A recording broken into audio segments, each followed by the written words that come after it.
നമസ്കാരം, കൊട്ടാരക്കര മീഡിയയിലേക്ക് സ്വാഗതം.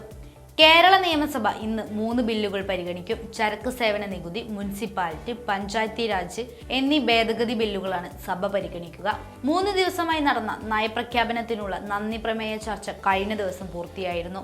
ഇന്നും സഭ പ്രക്ഷുബ്ധമാകാനുള്ള നീക്കങ്ങൾ പ്രതിപക്ഷത്തിന്റെ ഭാഗത്തു നിന്നും ഉണ്ടാകും.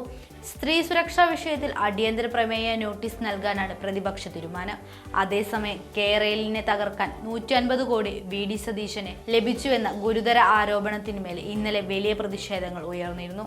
കെ.സി. വേണുഗോപാലുമായി ഇവർ ഗൂഢാലോചന നടത്തിയെന്നും മുഖ്യമന്ത്രി സ്ഥാനമാണ് വി.ഡി. സതീശന് ഓഫർ ചെയ്തതെന്നും പി.വി. അൻവർ നിയമസഭയിൽ ആരോപിച്ചു.